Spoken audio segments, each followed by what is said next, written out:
Welcome to the Ages of Rock podcast with your hosts, Bill Algie, Dennis Talbot, and Alan Tate. We are three guys who have one thing in common, a love of rock and roll. Our goal is to talk about all things rock. We hope you find this show intriguing, funny, and occasionally highly opinionated. Enjoy! Hey folks, this is episode number 361 of the Ages of Rock podcast. I got it right this week. I didn't try to steal the show. And anyway, this week we have Erica and Chip and what's the guy's name with the pretty black hair? Steve. Yeah, his name is not on the screen. So they are from the band Seems Like Tuesday, and they're going to tell us all about themselves. How y'all doing? Hi, Doing good. good. How are you? Thank you for having us. We appreciate it. Absolutely. You were referred by some great people. Yeah. Likewise. Yeah, I was going to say, Yeah. Bert is one of our good friends. So spoke very highly of you guys. Yeah. Nice. Yeah, we had a lot of fun with those guys. Yeah. Yeah, Now we got to send them absolutely. our hush money. Yeah. Yeah, it's a quarter. We're going to send them their royalties for 5 million downloads. They get a Right. 25 cent We Yeah. we pay 10. to showbiz. We pay. I think we pay what 10 times what Spotify pays. So We do. we're pretty good. So we pay .0017 instead of Yeah. .00017. Yeah, you Right. got it. And I seen a thing with all them statistics. Man, that's depressing. It is I crazy. just saw that the other day. Yeah, that's Oh, ridiculous, actually. Yeah, it's horrible. It's like if you think you're going to make money, you better think otherwise, you know? That was a shot in the gut. I didn't know it was that bad until I seen that. It's worse than I actually thought, which was probably as bad as I could possibly imagine. So, Yeah, the You went managers of the 60s and 70s that stole all the big rock stars' money, they had nothing on these guys. No. yeah, like Yeah, no kidding.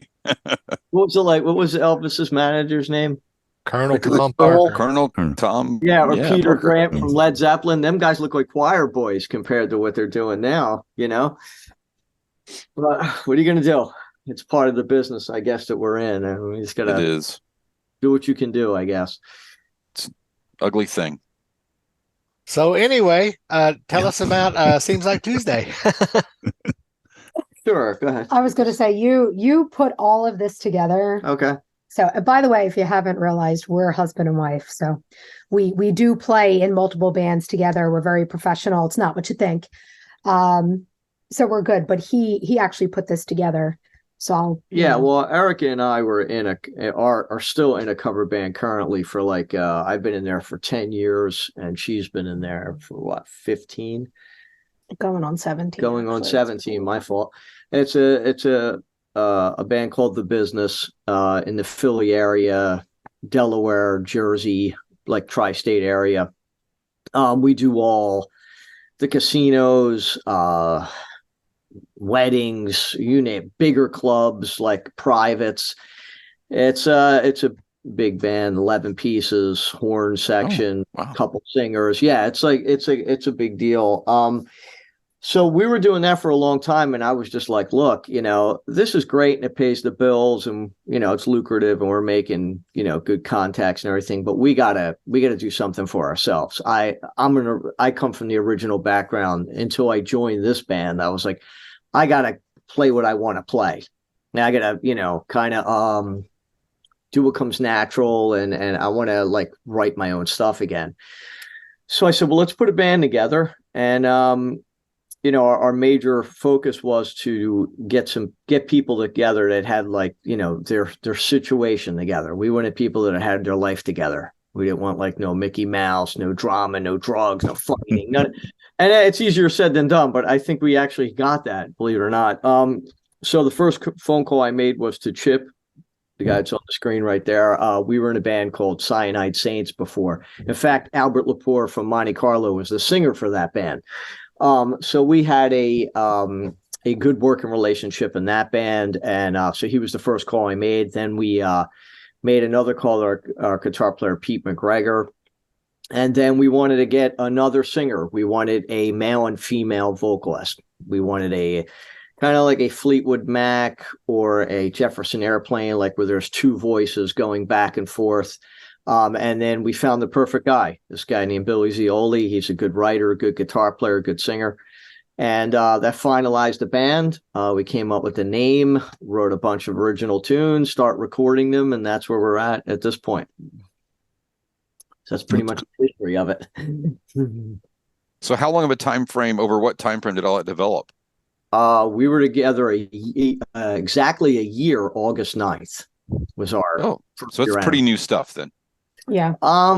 Yeah. Pretty much. We did a lot in a little bit of time, to be honest with you. We signed with a recording studio around here.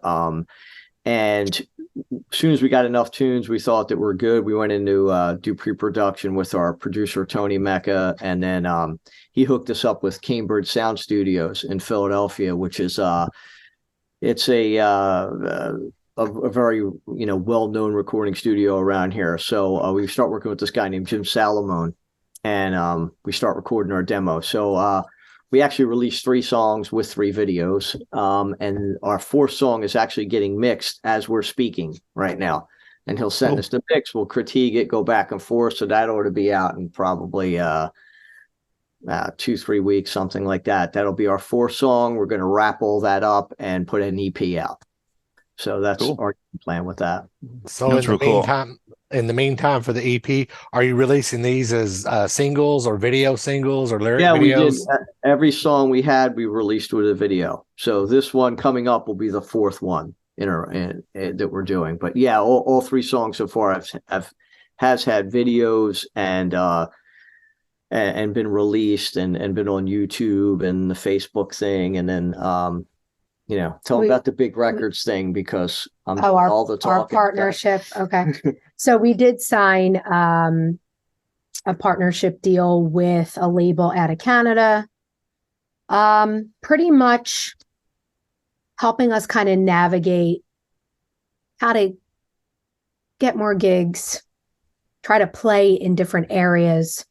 So we're working with a couple guys now trying to really play. They're very big on the festival scene, but big festivals, like 10,000 people festivals. So we're really trying to work on getting our foot in the door that way. So I've been meeting a lot with probably 2 or 3 of their folks to work on specific gigs for next year. So my fingers are crossed. Our fingers are crossed. I mean, that's kind of where we want to be at the moment. I mean, there's only so many dive bars we can play. You figure you can't make no money, you might as well play in front of a big crowd. Yeah, right? yeah. So I can dig that. Yeah. Not a bad gig. If you can play in front of 10,000 people as opposed to 150 people. Yeah, I'm down. Or 2 or 3, which I've done 2 before. or 3, yeah. That's really bad. Actually, I think I was at one of Dennis's shows where I think I was the 3rd person, and then I left. We play in front of 10,000 people at a penny a shot. That's $100. Yeah, right. That's right. It's that Spotify thing. Still more than Spotify. Still more than Spotify. Yeah. That's no, I did go on to taxes on that too. Yeah. I did. Yeah. No, whenever Alan sent me the bio from you guys, I went on to YouTube and I've watched The Beautiful Day for a Broken Heart, Yes. Lies and Alibis, and then of course Looking for a Heartbreak. I really like your music because it's one of those things where usually we get a band on here that they're going like the real heavy extreme or they're going some kind of just kind of off the other edge of it. You guys are real middle ground. That's one thing. There's not a lot of music being made now that's like your music. It's kind of reminiscent of. I was trying to think of somebody that you sound like, but I can't quite place it. But I enjoy the music. It's just something to really sit and listen to and enjoy. It's not in your face, right. Just blasting you. Yeah. You don't have to really think about it. You just enjoy it. That's the best compliment I think we've ever gotten. It's like, I can't put my finger on it, but you guys sound great. So we don't sound like anybody. Right. So we're not trying to be anybody. And that's a good thing. That's what we've always wanted to do, we've got the first song that we came out with was Looking for a Heartbreak. And that almost, it's a rock song, but there's this almost this adult contemporary feel behind it. Exactly. And so to follow that up, we put out Beautiful Day for a Broken Heart, which has its roots in an R&B kind of a feel. And then we turn around with Lies and Alibis, and that's just straight ahead rock, Now we've got this next one coming up, and it's more of a ballad that almost has, I don't want to say country, but it was like an Eagles feel to it. Sure, country rock or kind of every song seems to have its own. You can say it, Tip. It's okay. I can't say the word. You can say it. Say the word. We all, I don't want to say like we all cringe when people say that, because that's not the case at all. But we do come across a lot of people telling us that it's actually three things. So it's rock, pop, and country. So that has been an ongoing, part of our we're feedback. Getting airplay on that one. I think the country side of it is really newer country stuff. It doesn't sound like, like 80s, 70s country. Not that at all. It's Johnny Cashy kind of more in with, not that crap. No. All right. Yeah. Or not crap, but not that stuff. The Keith Urban kind of. Yeah. More that, middle line, kind of, right there between country and pop kind of thing and stuff like that. Not pop, but rock stuff kind of stuff. It's pretty popular right now. So, hey, if it's popular, jump on the wagon, man. This wagon's not going to be around long. I'm glad that you guys say that, because one of the things also when I had this vision of what I wanted this to be like, I come from a very heavy background, playing like a lot of heavy metal stuff and all. And I was like, my first thing coming out of the gate was, I was like, I don't want to be a heavy metal band. I want to appeal to the masses. I want to have some edge, but I don't want to be too heavy. I don't want to, like, I don't want these crazy riffs. I just want to write really good songs, concentrate on key changes and modulations and like harmonies and having two voices go back and forth and tell the story. And so if I'm accomplishing that, that's great to hear, because I definitely set out, I think right off the bat, I was like, I don't want to be like in a metal band. I just don't want to do that anymore. It just limits your audience and everybody. I'd rather have edges, like a little bit of feel of that, but without being labeled that. And also, your songs they're not, like you said, they're not metal, but they are a good rock song, but they're also I think they're radio friendly. They could be definitely picked up. They're very catchy. And the other thing I was going to say real quick too was, listening to your voice, Erica, it seems like every woman that goes and sings in a band, they try to sound like somebody else. And that's another thing that I was noticing about your voice is I can't peg it. I cannot peg it. And it's unique, and I like that. And that's what makes the song sound really cool. So thanks, I appreciate you did a good job on that. Thank you. Yeah, I come from really like an R&B soul type background. Right. A lot of this was out of I don't want to say it was out of my comfort zone. Wheelhouse? Yeah. That's a good word. Mm-hmm. But I'm definitely doing my thing. I enjoy it. I took her over to the dark side a little bit. We always say, like, when people ask us, like, what do you guys sound like? And I'm like, it's so hard to say, because our influences vary. There's 5 people in this band. We all write lyrics. We all write music. We all contribute to everything that gets put out. It's a democracy across the board. So it's very hard to say, what does that sound like? But I always say we have a soul singer singing for a rock band. That's pretty much what I think we sound.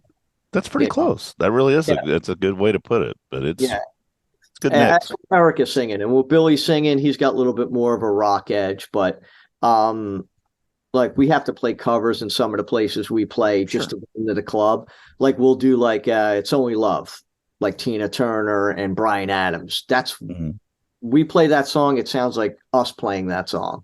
Like, it's like tailor made for the way both our singers sing. Yeah. So you make it your own too. It's funny. It's funny you mentioned that's one of my favorite Bryan Adams songs, actually. Yeah. Well, Chip, Really what do you say song. all the time? Chip, you say our own version, or I forget what you say about when we do covers. We make it our own. We take somebody else's song and we don't change it. We just we put it in our pocket and we walk home with it. It's ours. When we play it, it's not what they did. It's just enough us that it's not the original cover. So we're not covering songs. We're basically remaking them, right, in their own image. Yeah.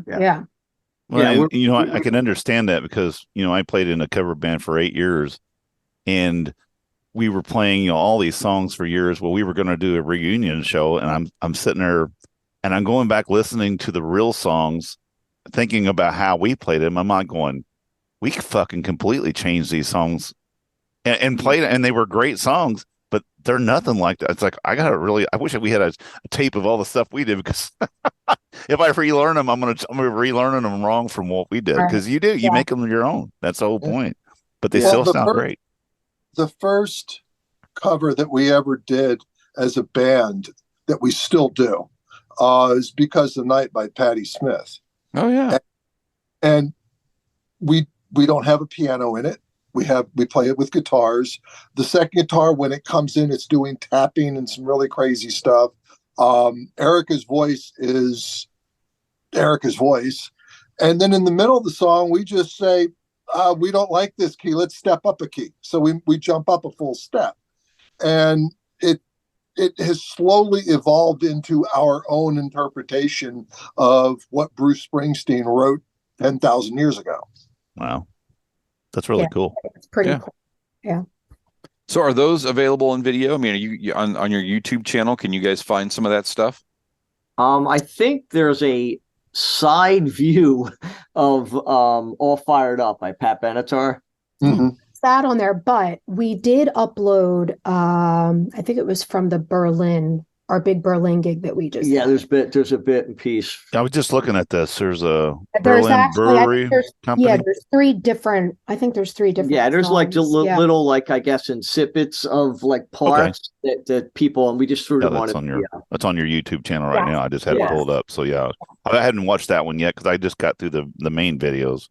But well, like there's one on there from a club somebody did, like our friend did on the side of the stage, and you could just basically hear stage volume, but it's All Fired Up by Pat Benatar. Oh, cool. And we play that song, but like we give it a little kick in its ass, like we speed it up a little bit, so it's a little bit more edgy than the way they do it, musically at least. Sure. Cool. I'll have to check that one out too. So going back to your original songs, the 3 songs that you have written and released so far, is there a story behind each song, or are you just really good songwriters? Or a little bit of both? There's stories. Well, let me say this, and then I'll leave it up to them to the other 2 people in the band to explain. When we put out this EP, it's actually all the songs that have been released are telling a story.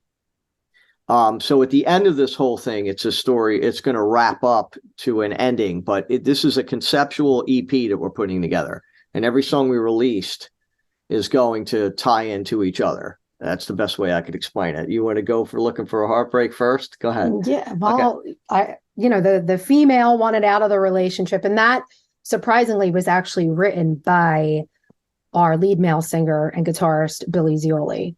So everybody's surprised every time I get done singing. They're like, "Oh my God, that song is so great.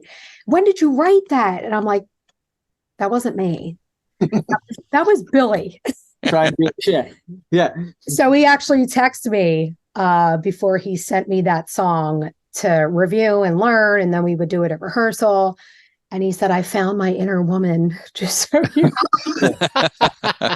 I am woman, hear me roar. This is great. This is friggin' great. I guess if you're married long enough, you get some of them characteristics in your personality. How do I get along? Happens. Okay, that's how I think. So, but it's pretty much just the female wanting out of the relationship. She's looking for a heartbreak. And then I'll take Beautiful. Okay. Then Beautiful Day for a Broken Heart is basically she knows what's coming. Okay. And she can't get out of the relationship, whether it be financial or the will, or she doesn't want to change her lifestyle or whatever. But she knows like it's going to be a massive task to get away from this, but it's going to be a beautiful day once she gets the balls or the mustard, I guess, to do it. She wants to get out. So it's going to be how can you have a beautiful day if you have a broken heart? Well, she really wants to get out. Like, so when he breaks up with her, it's kind of like he's doing her a favor, kind of a thing.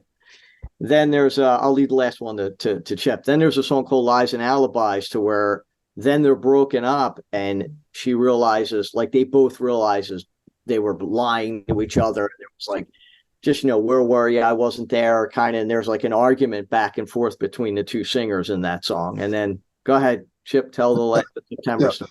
The last song is actually a song that Billy brought into the band, fully fleshed out, and we took it, we hacked it up, we trimmed it, we did our own things to it, and it doesn't hardly even resemble the song he brought us.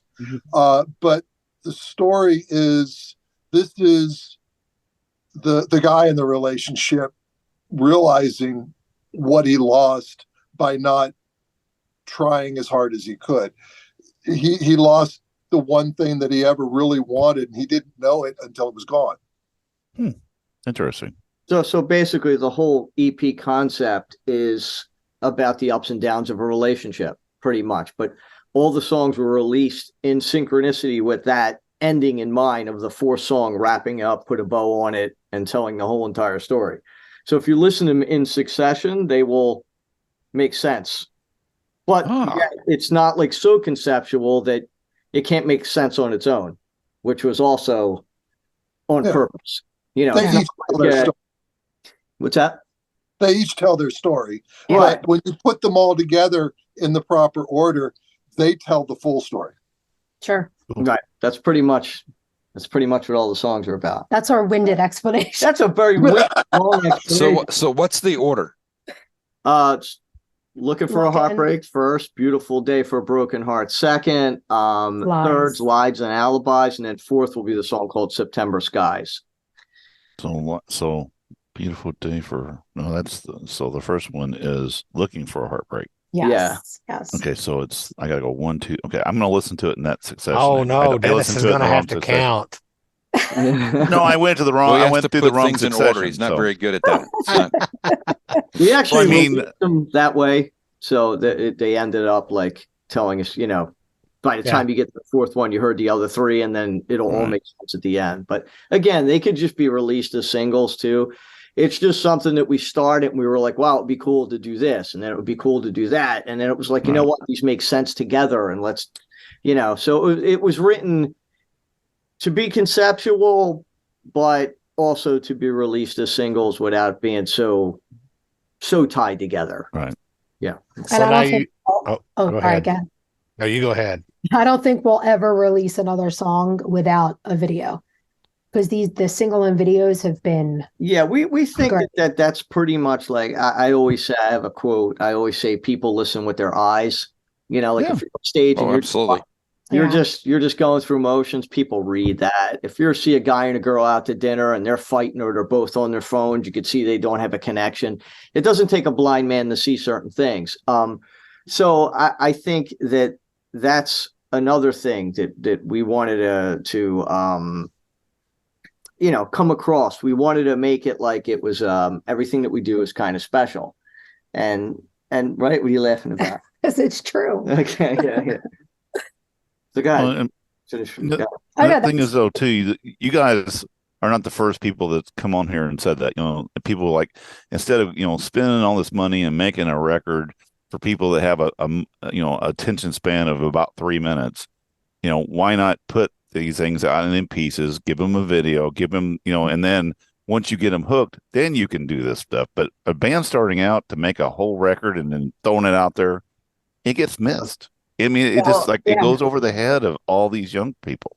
Mm-hmm. Well, our French band just put out an album, and it's a good record. I mean, you listen to the whole thing, you have a big release party, you do all these things, and then that's it.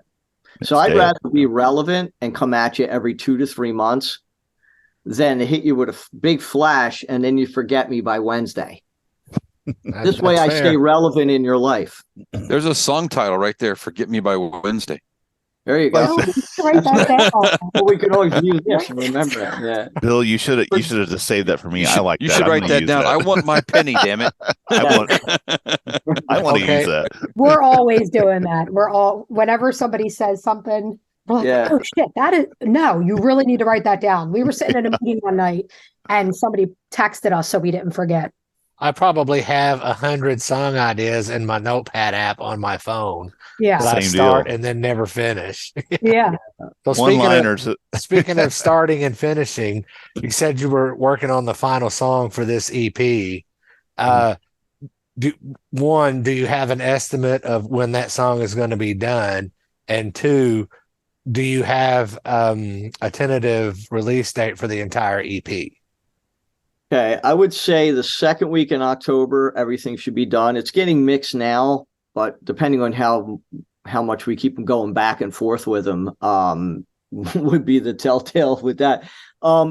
So I'd say second week in October, the song should be out. We're actually going to start the video very soon while it's getting mixed. So when we have the video, we could just sync it up because it was all done on the click track and all that stuff. So we could just sync it up once we're done. So we'll probably do the video to the rough track and then to get the mixed version and just put it on. So kill two birds with one stone while we're waiting. So that'll be mid-October probably. And then hopefully we try to get this thing out by Christmas.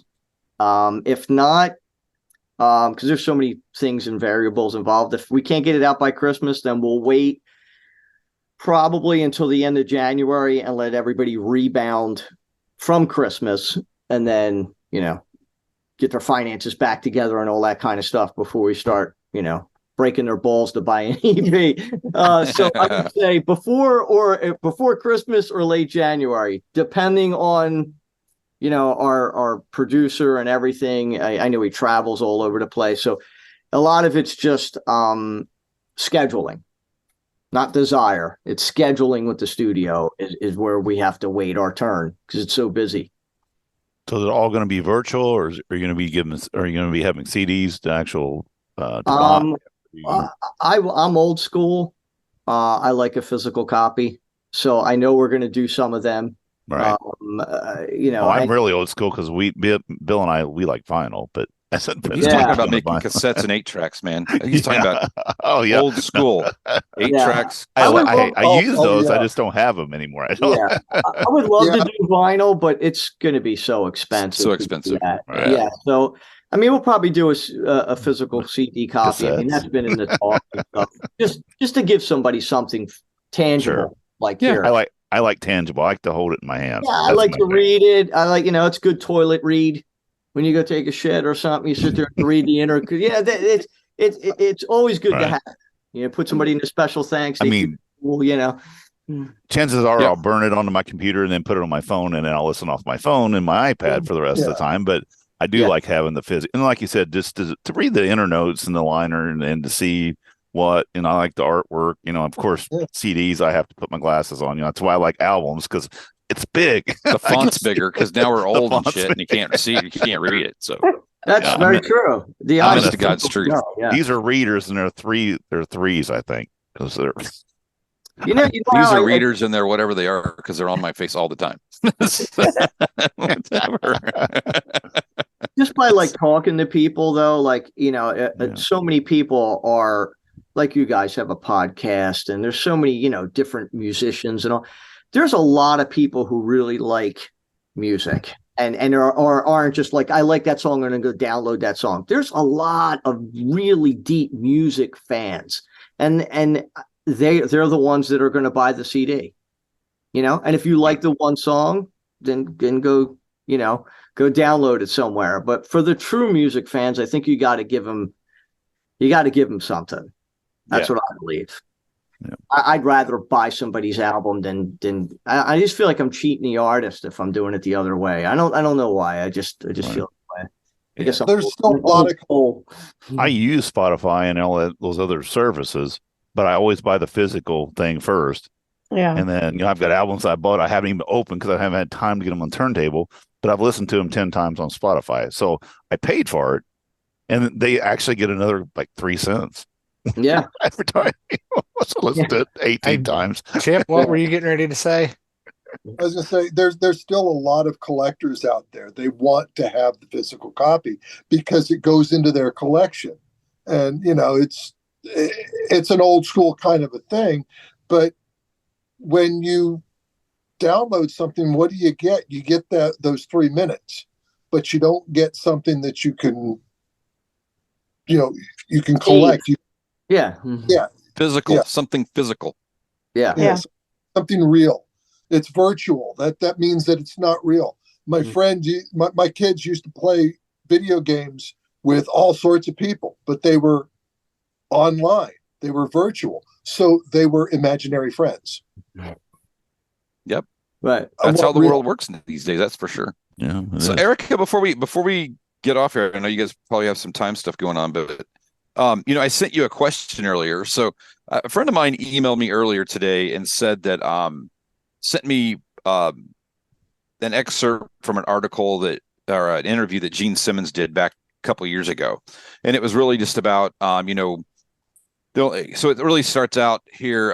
There's not going to be another Beatles, Hendrix, or Kiss because there's no longer the record industry. There's only chaos. And then he kind of left some other comments about the next 15-year-old kid who plugs in the Marshall amplifier won't be able to make a living because the record companies don't pay advances, royalties, or promotion stuff anymore. And so I had sent that to Erica just to kind of get her idea, being in a band that's, been together for just a couple of years now. What are your thoughts about that? So for me, I'm going to go to the digital world of things. You could, if you have 3 million followers, that's it. You have it made. You're going to get famous. You're going to do this. You're going to do that.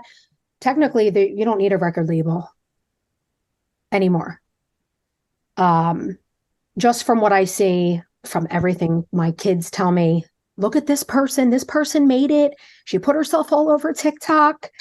Like, she didn't have to get signed by anybody. They're always bringing that stuff to me. So that, to me, the whole digital world, I just feel like you're able to make it without having to sign with anybody. You're pretty much, if you have this many followers or this many hits on a video, or you pretty much, you can get somewhere. But how do you get there? How do people get engaged with bands that they've not seen or don't know or don't, because they're not on the radio, right? Nobody. No. Most of those bands are not on the radio, so. You're probably better off doing like some TikTok gimmicky thing and somebody see it really than put out, we're sitting there stressing about like every chord and how are we going to do this harmony and you sing this fifth and all this stuff. And then some guy just puts up some bullshit on TikTok and he farts and he's like got a million. Yeah. So yeah. I think he farted. Yeah, I think like your question. I think I would answer that as far as like there's so many bands that I didn't discover until their third or fourth record, and you don't have 4 records to do it. You got probably less than a song. You probably get a verse and a chorus to get somebody's attention, and if you don't, you're probably just gonna go. And like the record industry is terrible now. I mean, with the 360 deals, I mean, they're taking a piece of everything. Mm-hmm. It's like you might as well put out your own record and do your own promotion and do some stupid video on TikTok, and hopefully somebody picks you up that way, or do a dance to something. I mean, you seem like you have to have some sort of gimmick, which I'm totally against, but like that thing seems to be working for people better than putting all these hours in your craft and coming up with the best demo and doing all these things. You just got to either find a crack, have a gimmick, or know somebody. And if it was, those are the 3 things. I mean, I think they could get you to the next level, because if today's world, if anybody thinks they're going to put out an album and the record industry is going to give you 2, 3, 4, 5 cracks at it, no, you're not. No, you're going to be a tax write-off. Yeah. I think the thing is, and Chip, I know you were going to say something. There's just so many different outlets today. Right. As far as for sure platforms, and I mean, you don't have to be partnered with anybody, you could just share. I think it's a lot easier now to get the masses to listen to your stuff because you have all the different avenues. You have Facebook, you have this, you have that. I mean, I remember when I was in bands in the late 80s, early 90s. I mean, I would get the flyer and we go to the concert. You may hand out cassettes. And we put it on everybody's window wiper. You know what I mean? That's how you promote it. Now you can just put it up on Facebook. You know how many people are coming to your gig. You know, it's a push of a button and you can hit everybody. So I think that in one way, the industry really is better as far as getting your stuff out because there's so many different avenues. There's podcasts, there's all kinds of different avenues to get your stuff listened to. And then on the other hand, once you get there, you ain't making not a third of the money them other guys used to make. So you can get popular, but you're not making any cash. That's pretty much where we're at this point. And it's a sad thing to say because you should get paid for your craft. I'm a quality control manager at where I work, and I get paid for what I do there. Musically, I can do a very good job, and you can like my stuff, and I won't get any money. It's kind of fruitless, to be honest with you. But we don't do it for that reason. We do it just to create and to maybe find that little shooting star somewhere, I guess. But it isn't for money. It's for that. I just want people to like my stuff. That's where I'm coming from. I know we all feel the same. We wouldn't be doing this if it was for cash. The same thing is too about the record labels themselves. Instead of sending people out, PR people, and finding these bands and then coddling them and giving them money and doing all this stuff, they wait till you do it yourself, spend all the time, do all the social networking, and then if you hit it big, they're knocking on your door going, hey, come on in. It's like going, no, we did this work. We're going to do it ourselves. We don't need you. And they've kind of, it's one of those two-way streets. It's like going, they've messed up and now, but like I said, I guess if they want to get real big, they throw a bunch of zeros at you and then it's like, okay, but you're doing the work. So Chip, what were you going to say, Chip? Well, I was going to say the pop music industry is still a viable record industry. What they do is exactly that. They go and they search TikTok and they search all these social media places until they find somebody that's starting to blow up. Yep. Then they take them, and they're not really a record company like they were back in the day. They're more management and guides. It's like, okay, you're making this. You've gotten up to 100,000 followers. You're starting to get paid by TikTok so they can advertise during your songs, which is terrific. But you can make a lot more money if we could stick you in the studio, have some of our writers put together a couple more songs for you, and put you out on tour, because tours where the money is. I used to go to see concerts for $7. I saw Heart and Aerosmith together for $7.50. Mm-hmm. Nowadays, you can't even pull into the parking lot for less than $25. That's true. And then the tickets are $200, $300, $400, $500. My daughter saved up for weeks. She's 22 years old. She saved up for weeks to go to see a K-pop band. Now, it was a good deal because it was a 4-hour concert, but it was $700 a ticket. Wow. That's crazy. That's where the money comes from. The money doesn't come from the album sales anymore.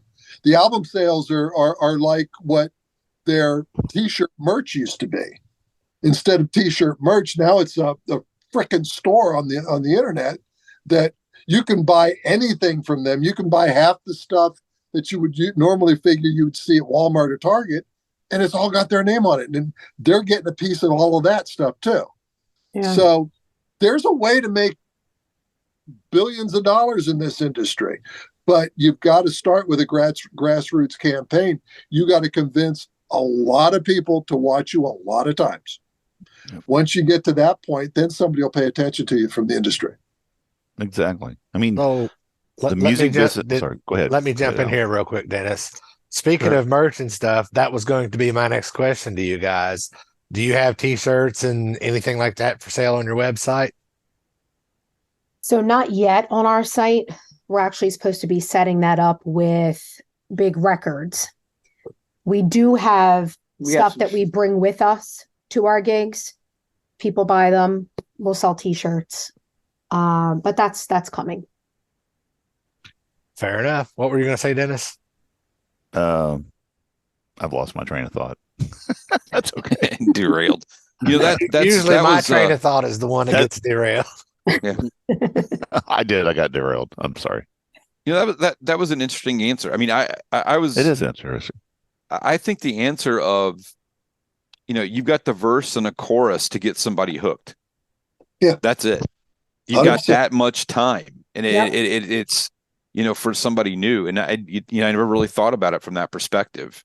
That's a really great perspective from a band. You know, that's you know, still very early in their maturity from what they're, you know, getting stuff out as a band. And you guys know you've been around for a while doing different things, but, you know, I think it's, you know, it's something I don't know that everybody's thinking about. And I think people just put stuff out and it becomes, you know, you get caught up sometimes. And it's amazing to me the things that I see that to me are really, really good that you never go anywhere. Mm-hmm. It just, you don't ever, you know, there's a ton of stuff out there that you go like, man, this is really, really good stuff. And then, you know, the band's together for a little while and then finally like, this ain't working. I've got to go, you know, now work it wherever and move on. That's a major thing because I've been in, I don't know, 20 original bands in my career. And I've been around for a long time, and so a lot of different bands come and go, and that's what it is. I think you get to, like, an original band has maybe a 2-3 year life expectancy. And I was in this band called Stop the World. We put out a record, and it, you know, the band just didn't survive the industry part of it. We fighting over royalties and all, and stupid shit. And the band wind up breaking up. As soon as we broke up, like a year later, we start seeing one of our songs was in a 93.3 WMMR radio station commercial. We had another thing. This girl was, I could say that on, this girl was playing with herself in a porno to one of our songs. Like and I'm not kidding you, all these things start happening for the band when the band already broke up. So I think that it's what you said, like, if, you know, the band usually breaks up and the industry usually kicks your ass. It almost like pushes it aside because, I mean, it's such an uphill battle. That's part of the reason why I said what I said in the beginning. We wanted to get people to have their life together. We all have jobs. We all have medical insurance. We all have families. We all have things that we're responsible for. And we do this on the side. So it's not like we're all just focusing on this dream that's probably unobtainable. Let's be honest. And then that's it. Then we quit. We have our lives together, and this is something we do. If it breaks, great. If it doesn't, then we put out good quality music. Hopefully people respect it, our peers respect it. We get to meet a whole bunch of people like you that we would have never met unless we had these songs. And that might be enough. I mean, it technically it isn't, because I put my heart and soul and played for a long time. I should get something out of it. But I think a band has to go into it realistically. And if you do, then this is the reward. And anything more than this is great. You know, if I had something to show my grandkids and go, look, this was Pop back when he had hair, that would be cool. So if you're looking at it from that point of view, we're realistic. So the band was going to stay together a lot longer, I think, because it's so realistic. That's cool. Yeah. That's a really great take on it. But Bill, going to what you were just saying about music that comes up. I won't mention names, but we've had some big time artists on this show that have done side projects that we have just like, this is great stuff. And it just falls on deaf ears. So it's not just even new people that are new bands that come out and put out a great song or a great, you know, EP or album, and it's like, oh, this is great, and it doesn't take off. I mean, there's people that have been in the business, you know, that have connections, have record contracts, and they do these side projects, and it's great, and it just doesn't go anywhere because that, like you said, if it doesn't have that chorus or that thing, people just don't pick up on it. Yeah. You know, and it's just weird. I mean, like I said, it's a very finicky customer right now. Yeah. But I think to your point though, I think you'd made a comment about pop. Pop is really where it's at because I didn't really think about that till you said that. You made that connection about the pop stuff's on TikTok, and that's where everything's hot, and that's where Right. So TikTok is the West Hollywood of the 80s. Sure. That's right? the Sunset Strip. That's Sunset Talk. Sunset Talk. But it really didn't dawn on me till as soon as you said that, I'm like, that you're right. I mean, and I don't know because I don't have TikTok, but I don't know how I don't many, either. I don't either. Yeah, I don't know how many bands you find on TikTok. I'll tell you how crazy it is. Okay, we put all these, we're writing these songs, we're crafting an EP, we're putting out videos, we're editing things, we're doing our best to get everything. You just put something up on TikTok, remember? And you were the next morning, you were like, it had 3,000 hits. We went to sleep and woke up the next day. Yeah, and that, like one had 12,000. I'm like, what the hell? It's like crazy. It's like, dude, I crafted this video for like a week. I spent like 100 hours doing this thing. I put some bullshit up there, and it just got all these hits. So maybe we're overthinking. Seriously, maybe we're like totally overanalyzing this whole thing. It's like our podcast. I mean, we have like 3 listeners, and we've been doing this for like how many years now? 8 years. We're trying to figure it out too. We have a few more. You need to do a naked TikTok, I guess. Maybe that'll. No, we don't need to do naked TikTok. I'm gonna throw up. Oh, I forgot. It's just us 3. Okay. This is about as naked as you're getting me. All Eric, right. what are you doing? we might have a chance. Oh my God. Well, I think we have. I know he tells me that all the time. Yeah. Okay. Show a little more skin. I'm like the one husband that has like, we have like the Neil Gerardo, Pat Benatar thing because I'm her husband, and I'm out there. I'm like, she's like, "Is this look okay?" I'm like, would look better. Yeah. He's like, "Really?" I'm like, "Yeah, go ahead, show them out." You know what I mean? Yeah. I'm a pretty confident guy, but I know. Like somebody goes, "Yo, is it crazy that your wife's in the band? Does it feel a certain kind of way?" I'm like, "Nah, it is what it is. I mean, you got to trust you got to trust." Chip's over there just closing his eyes, holding his hands over his eyes. No, I'm thinking that the saying should actually be, "One good wardrobe malfunction can make your career." Sure. Yeah. There you go. That is true. That's been talked about still to today. Yeah. Slip of the nip. So I had this guy the other night say that to me, and I was like, well, I trust her and everything. And he was just like, "Oh, because I couldn't do that with my old lady up there, man. That would be pissing me off." I'm like, dude, you know what, dude? I was like, everybody could give it their best shot. Yeah, that's that's his insecurity. Yeah, it's like kind of like that's totally what that is. Then go do it now. Well, I'm still young enough. No, but like it's sometimes it could be a challenge when you're in a band with someone you're with because you bring it home sometimes and you're constantly working. And she's like, "We've been on vacation and all you've been doing is like working, calling this guy, calling that guy."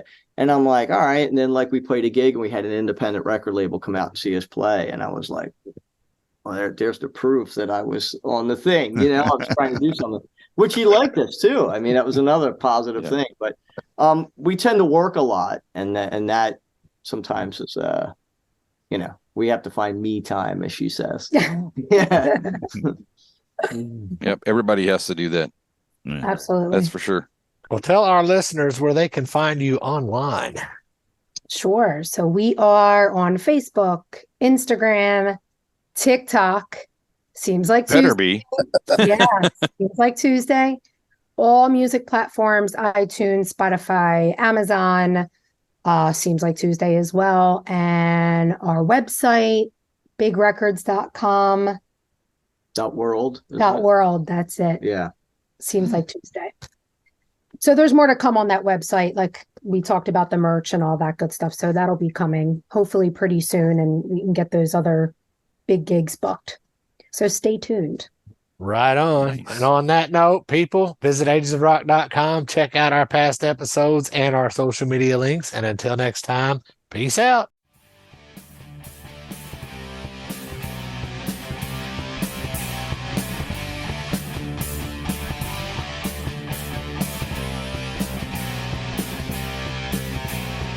Thanks for listening to the Ages of Rock podcast. If you haven't done so already, be sure to subscribe to our YouTube channel, like us on Facebook, and most importantly, tell all your friends. Remember, you're never too old to rock. Until the next episode, peace out, folks.